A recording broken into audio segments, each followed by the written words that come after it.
Everybody agrees that firefighters are heroes. They run into a burning building and try to save it. But what about those firefighters that go into the forest and try to stop those huge forest fires? Here in Hotshots, we become those firefighters and we try to put out those forest fires and become the heroes ourselves. Have you ever wondered what games you should keep or you should lose? Find out here at Purge Reviews. Have you ever wondered what games you should sell or you should use? Find out here at Purge Reviews. Find out on our top 10 list what games you cannot miss. Don't forget to subscribe to Purge Reviews. Hotshots comes in a pretty small box. The artwork is very attractive on it, where you're these firemen who go out in the jungles or the forest and you fight fires rather than being inside of buildings. Yeah, the box is a little bit bigger and deeper than perhaps it needs to be. We have some tiles with some fires. I'll show you these in the playthrough. You're going to have little cardboard standees and some cardboard chits, some custom dice, and a little card box. That's how I kind of bag mine up. There is no insert provided. You're going to get a fairly good rule book. It shows you a picture of all the components in it. It shows you setup, which is well appreciated. And what's super important is this list of what all the icons do with the dice. So the game is pretty simple. It's not a very hard game. It's probably longer than it needs to be because there's some exceptions back here with the characters' reward tokens and vehicles and what they do. And an explanation of every token list, different layouts to set the game up, and the way the terrain tile does and their powers. And there's a little bit of alternate rule set on the back so you can make it less or more difficult as you see fit. Okay, so to set up the game, you're going to put it in a grid as this. There's other assortments that you can do with it also. You'll put your 3 vehicles here and on your where the little airplane is, and you'll put the flag on this tile facing up. You'll also have a number of these fire cards that will have wind cards. So there's 6 of these. You will take 3 of them and the other 3 in another pile, and then you will, the remainder cards, you'll shuffle them in to each of half the deck. So I'll put the 3 wind cards in each of half of the decks, shuffle these up, and put one half on top of the other. And that will just kind of distribute the wind cards. They're not all going to come out at the end or the beginning of the game. You kind of set those aside. Now each of these tiles have this little orange circle on it. That means it's a fire tile. That means that at the beginning of the game they will start out with fire on. Each will get 2 less than the number printed on. So this one has a 3, which is a scorch value. So you will add 1 here. This one has a 3, so we'll add 1. This one has a 5. So we will add 3 here. There, and that's the setup for the board, and it's random every time. In addition, you're going to have these 4 kind of characters you can play as. Each one will have a little bit different of a special power that you'll be able to utilize on them, which you'll see on this side. On your turn, you may turn any rake into a shovel and vice versa. Turn a hammer into a chaw. One time you may move one other player 1 tile. When you draw fire cards, draw 2. Put one other player and return the other. So that can be very good. He's a spotter. So you would choose one of these, and that would be your power for the game. And whoever you pick will go here with the little flag that is burning in the wind, and then you're set up and you're ready to go. Your turn's fairly easy, so the first thing you do is move. And there's a few rules, but you can move up to 2 tiles. That's the most. I guess I could have went just 1. Or I could have went 1, 2 way over there. A few rules associated with that is you are not required to move. You can always stay where you're at if you want to accomplish something at that spot. You cannot move through a tile that's on fire. So if I wanted to get here, I cannot go 1, 2, because this one's on fire. I would have to stop there. You can leave a burning tile. You can move through fire breaks and scorched tiles. So once they get this limit of 3 on it, then they will become scorched, and you'll just kind of flip them over, and there's nothing there. So you can move through something if it's scorched. You cannot enter the lake tile. It has a no walking. And if you want to enter or exit the rocky area, which is up here, it's going to cost you 2 movement points. And that's printed right there on the tile. The next thing you do is fight the fire. And you're going to do this with these dice. And on your turn, I'm going to roll them here on the board just so you can kind of see what I'm doing. You're going to roll these, and you're going to try to match them up. So on this tile that I'm at with the fire, they require 2 yellow, 2 orange chainsaws, and 2 red. So I have 2 axes and 1 chainsaw, so I have 3 successes. Now what I can do is I can keep rolling if I so choose, but every time I roll I need to be able to fulfill something extra. So there's 2 chainsaw or 2 hatchets, I already got that, I need a yellow and orange. I did not get that. Each time I roll, I must set aside at least one of the dice that would be matching a set. If I'm not able to set one aside, then I would add a fire to it, possibly causing a scorch, which will turn it over. And if you have a number of scorch tiles, then you would lose the game. So, I only had 3 dice left, so I want to be very careful. So let's talk about successes. If you have 3 successes, I can take 1 fire break token from the supply and place on any side of the tile. That would be these kind of walls. They call them fire breaks. So I could place that anywhere on here. And what that's going to do is that when the fire spreads, it will not be able to spread over that fire break. If I were to match 4 of these, then I could take 1 of these off the tile. If I were to do 5 of these, and I was able to add a yellow to this, if I was able to add 5, I can remove 2 flame tokens from the tile we're on, and then choose either to place 1 fire break or take a reward token. So I could take one of these reward tokens that give me like little individual powers. If you match all 6, and you're lucky enough to do that, and let's say it had this on it, then I could remove all 3, place a fire break, and take a reward. Then I would get both of these instead of having to pick one or the other. So all 6 is powerful, but good luck with that, my friends. That's some fancy rolling that you'd be doing.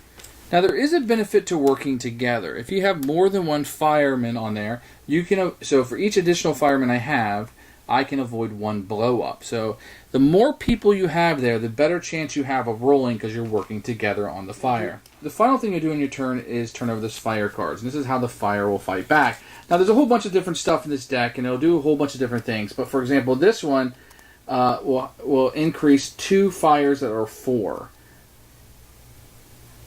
And this is the scorch limit that you will have. So you look around the board and see if there's any 4s that have fire. If there's 2 of them that have scorch limits of 4, then you will add a fire to it. And there's a whole bunch of different things that can be done here. So it can spread by the wind. There's 2 5s, a 5 and a 4. There's a bunch of different little things that can be done in here that will spread that fire across the board, and that's when the board kind of fights back against you. Let me talk about this wind a little bit. So certain cards will change the wind. So some of these cards that will pop up will spread the fire based on the direction of the wind. So if it's going left, you'll see, or to the right, you'll see everybody go to the right if you see it left or down, or whichever way the wind is going. And this little direction will do that. So you kind of want to know what's coming up and where it's going and kind of fight fires in that way. The next thing I want to do is I want to talk about the vehicles. So and these are all used once. The helicopter, what it'll do when you use it, will allow you to take 3 fire off of 1 tile. Very powerful. If you're able to use the plane, what it's going to do is allow you to take 1 off 3 as long as they're adjacent. They do have to be in a straight row or up, down, left, right. The rig is very powerful. That will allow you to put out 3 of these fire breaks as long as they're in a continuous cycle. So that can be very powerful. If something's building up and you're afraid it's going to spread, you can use him to kind of push that out. The only thing is that that's your turn and you have to be at the spot where the vehicles are. That can be a very powerful way to win. Now how you win the game is you take all the fire off the board. If all the fire's off the board, you win, and you lose if there's 8 scorched tiles. So if they hit the limit on there, so this gets 2 fire pieces, it'll be flipped over and be scorched for the rest of the game. You can never fix it. If 8 of that happens, then you lose the game. Now, that's a quick overview of how you play Hotshots. There's a little bit more going on with some of the cards and the strategy in it and trying to keep the earth from being scorched. But I have to say, this is a really fun little game of cooperative, Elder Sign-ish dice rolling, put out the fire game. I had a great time with this. I really like this game.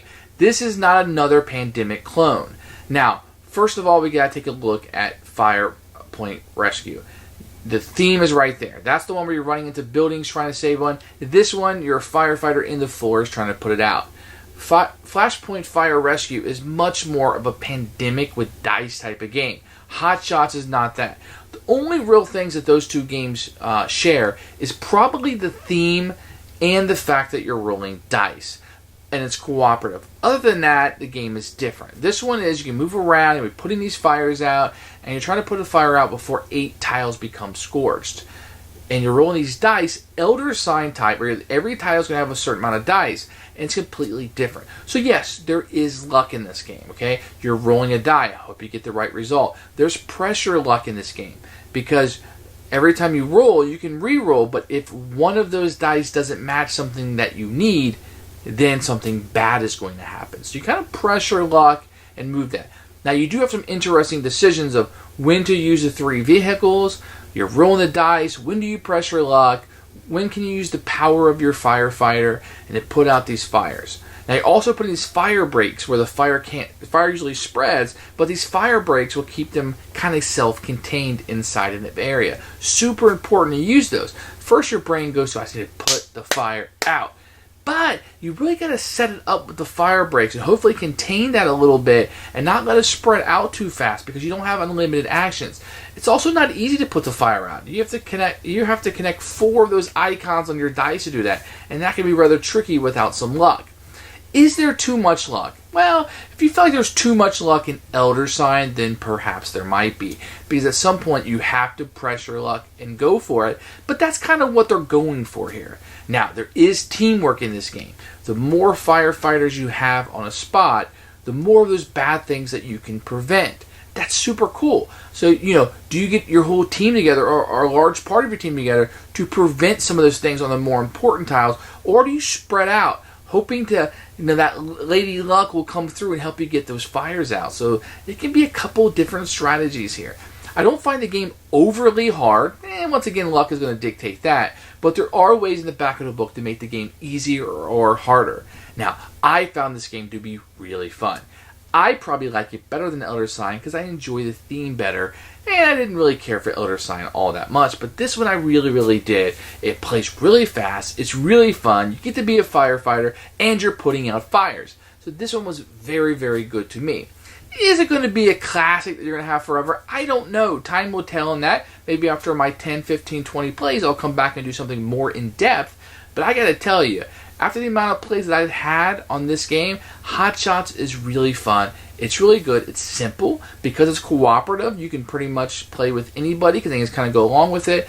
And people understand the concept of rolling the dice and matching the icons. That's not very difficult.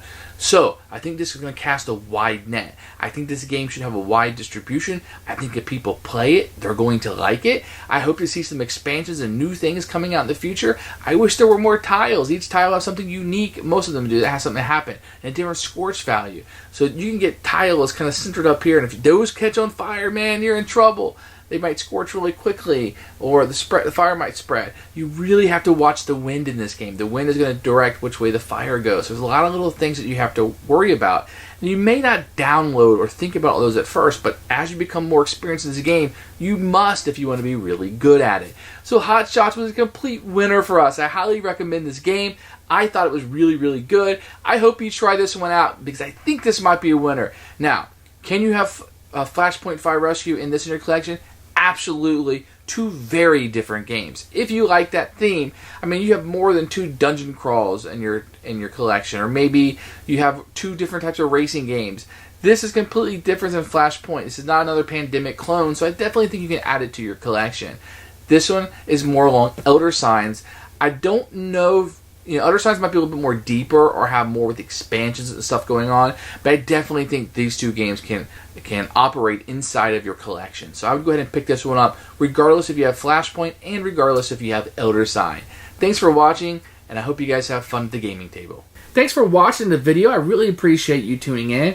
If you liked it, please like it and hit that little subscribe button. That really helps out the channel, lets us know that you're getting the videos that you want. If you agreed or disagree with what I said, feel free to comment below. I'd love to hear what you have to say, and I promise that I will comment back. Thanks for watching, and everybody else, keep playing games.